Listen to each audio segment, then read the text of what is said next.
আসসালামু আলাইকুম এভরিওয়ান, সবাই কেমন আছেন? আশা করি সবাই ভালো আছেন। তো এখানে হচ্ছে কি আজকে একদম ওয়েদারটা এতটা খারাপ ছিল বিকেল টাইম পর্যন্ত, সকাল থেকে। তো এখন হচ্ছে কি আসলে ওয়েদার খারাপ হলো, বৃষ্টি হয় নাই, শুধু মেঘাচ্ছন্ন ছিল, আকাশে মেঘে ঢাকা ছিল। আমি যে এখন কথা বলতেছিলাম এই ওয়েদারটাও কিন্তু মেঘাচ্ছন্ন ওয়েদার, যদিও আমার এখানে অতটা ক্যামেরাতে ধরা পড়েনি, অন্ধকার হয়ে আছে। সে সকাল থেকে অন্ধকার, এখন পর্যন্ত অন্ধকার হয়ে আছে গ্রামের বাড়িতে। আর এখন প্রায় 3টা থেকে 3:30 বাজে।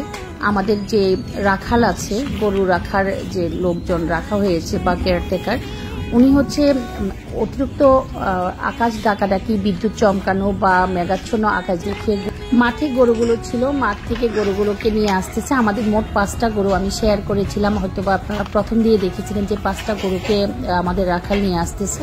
আর এটা হচ্ছে গরুর খামার। তো এখান থেকে উনি হচ্ছে কি প্রতিদিন সকাল বিকাল গরুর খামারটাকে পরিষ্কার করে বা ঘরটাকে পরিষ্কার পরিচ্ছন্ন করে রাখে। আর আমি যখন ভিডিও করতেছিলাম তখন থেকে আমাদের এই কুকুরটা আমার আশপাশ, আমি যেদিকে যাই ও সেদিকে যাচ্ছিল। আমি মানে ক্যামেরা ধারণ করতে গিয়ে ওর জন্য পারতেছিলাম না, খুব হাসতেছিলাম ক্যামেরার পিছনে, ওকে বলতেছিলাম যে মানে ইশারা দিয়ে যে সরে যাওয়ার জন্য, সরতেছিল না। আর গ্রামের প্রকৃতি আর সবুজে ঘেরা, এগুলা কেন জানি মানে দেখলে মনটা জুড়ে যায়। এটা হচ্ছে পেঁপে গাছ, এত ছোট গাছটা কিন্তু মানে অজস্র পেঁপে ধরে আছে। আম্মা প্রতিদিন, হয় কি প্রতিদিন না, মাঝে মাঝে যেমন হাঁস সিদ্ধ না হলে কেন জানি পেঁপেকে ছিলে, পেঁপে বড় বড় 2টা অংশ হাঁসের মাংসের সাথে দিয়ে যায়। গরুর মাংস সিদ্ধ না হলে, মোরগের মাংস সিদ্ধ না হলে পেঁপে দেয়। আমার এই জিনিসটা খুব ভালো লেগেছে, আম্মাকে জিজ্ঞেস করলাম এই জিনিসটা দিলেও, আম্মা বললো যে খুব দ্রুত সিদ্ধ হয়। তো এদিকে হচ্ছে এটা হচ্ছে আমাদের গরুর খামারের পাশ থেকে বের হয়ে একদম মেন রাস্তায়। এই রাস্তার 2 সারিতে হচ্ছে কি আর নারিকেল গাছে ভরা। আমরা রমজান মাসে যখন রোজা রাখি বা বাড়িতে যারা থাকেন, আমরা যখন ঢাকা থেকে আসি, প্রতিটা রমজান আলহামদুলিল্লাহ ইফতারের টাইমে কিন্তু আমাদের 10-12টা নারকেল ডাব ভাঙা হয়, মানে কচি ডাব। সেটা ভেঙে মানে প্রথম ইফতারের পানিটাই থাকে আমাদের ডাবের পানি। তো এখানে হচ্ছে কি মানে পুরো বাড়িতে যত না গাছ আছে তার চেয়ে বেশি গাছ হচ্ছে নারকেল গাছ। আকাশে এখনো মেঘে থাকা। আমি এদিকে একটু আসলাম, এদিকে আসার একটাই কারণ, আমাদের এখানে একটা ঘের দেখালাম, সেই ঘেরটার মধ্যে হচ্ছে সব গলদা চিংড়ি চাষ করা হয়। আর এখানে একটা ছোট্ট স্পেস আছে, যে স্পেসটাতে শীতকালে হয় কি লাল শাক, মূলা বা লাউ শাক, এইসব সবজিগুলো করা হয়, মূলা, লাউ, আর হচ্ছে লাল শাক, ধনিয়া পাতা, এইসব।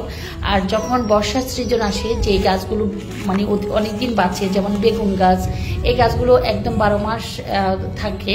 তো সেই ক্ষেত্রে বেগুন ধরেছে, আমার প্রায় এখান থেকে বেগুন নেওয়ায়। তো আমিও চেয়েছিলাম যে 2-একটা বেগুন ছিঁড়বো, যে ভালো লাগতেছিল, কিন্তু প্রতিটা বেগুন হচ্ছে ছোট ছোট। এই গাছটাই আমি একটু ভালো করে দেখতে গিয়ে ঢালটা ভেঙে গেছে, মানে খুব মন খারাপ হয়ে গেছে। তো আমি চিন্তা করলাম যে যেহেতু ঢালটা ভেঙে গিয়েছে, সেক্ষেত্রে বেগুনটা আমি নিয়ে ফেলি, কারণ ঢালটা মরে যাবে, বেগুনটা নষ্ট হয়ে যাবে, বাসায় নিয়ে গেলে আমার কোনো তরকারির সাথে দিয়ে দিবে। আর ওই যে বললাম, দেখেন কুকুরটার জন্য আমি হাঁটতে পারতেছিলাম না। ওর নাম কিন্তু অলরেডি জ্যাক, আমি কুকুর বলতেছি, ওকে আমার বাচ্চারা জ্যাক বলে ডাকে। তো আমি যেদিকে যাচ্ছি ও ওদিকে যাচ্ছে, আর আমার পায়ের 2 পাশে এমনভাবে হাঁটতেছে যে আমি মানে হাঁটার সাথে সাথে ওর সাথে ধাক্কা খাচ্ছি।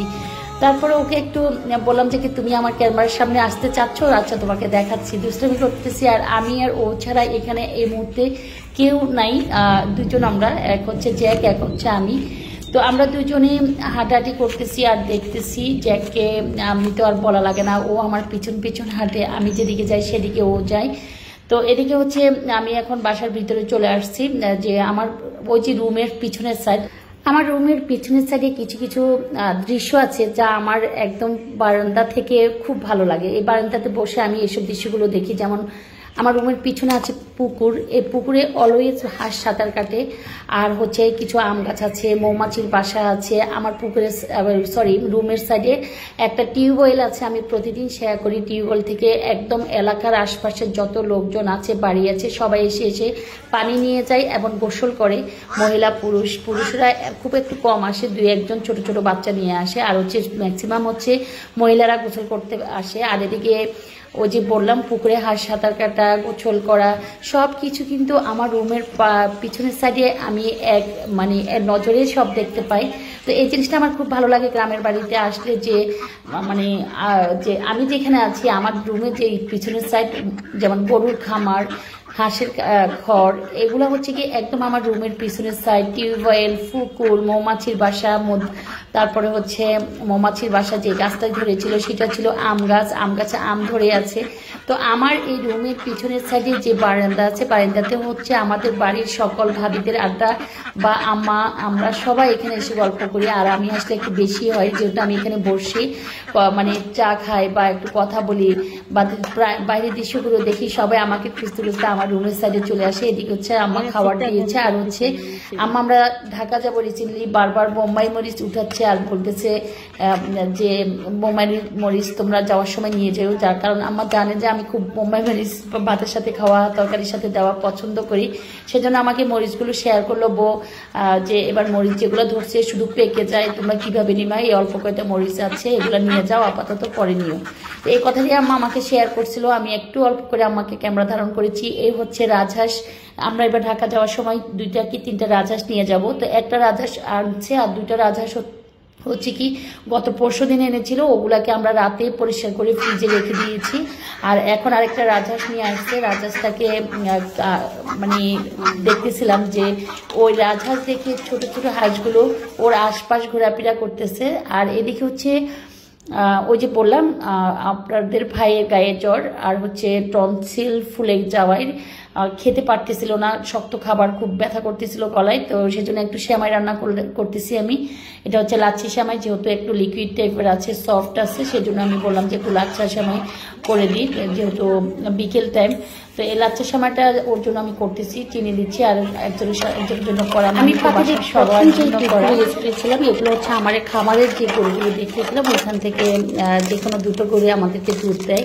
তো ওই দুধ আমাদের প্রতি 3 বেলায় মাশাআল্লাহ খাওয়া পরে, সকাল, দুপুর আর রাতে।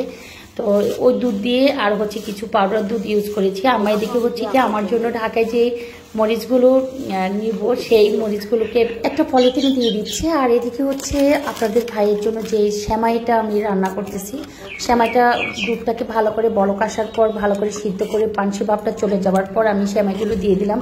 আর চুলার জাল বন্ধ করে আমি একটু নেড়ে দিচ্ছি। এই সেমাইগুলো হয় কি পরে আর জাল দিতে হয় না, এমনিতে হয়ে যায়। সেমাই রান্নাটা কমপ্লিট। আর হচ্ছে অন্য একটা চুলায় আমি আদা, লং, তেজপাতা, দারচিনি, এলাচ দিয়ে রং চার পানি বসিয়ে দিলাম। পানিগুলো ফুটতে ফুটতে এদিকে হচ্ছে সেমাই গুলো একটা ফুডসেটের বাটিতে নিয়ে নিচ্ছি, সবাইকে দিব, যারা খাবে তারা খাবে। আর আমি মিষ্টি জাতীয় খাবার একদম পছন্দ করি না, আমার জন্য আমি শুধু 1 কাপ রং চা নিলাম, সেটা হচ্ছে কালার কম, যে মগে দেখলেন ওই কালারটা, আর ওটা আপনার ভাইয়ে খাবে। এদিকে হচ্ছে কি আমি যেহেতু সেমাই রান্না করতেছিলাম, এদিকে বাসার যারা ছিল হেল্পিং এর তাদেরকে দিয়ে আম্মা হাঁসটাকে পরিষ্কার করে নিয়েছে আর হাঁসটা কেটে দিচ্ছে। আম্মা আজকে হাঁস কাটতেছে, আমি হাঁস কাটাটা শেয়ার করতেছি, প্রতিদিন আমি কাটি, আপনারা দেখেন। আজকে আমার শাশুড়ি মা কিভাবে কাটতেছে সেটাও দেখতেছেন।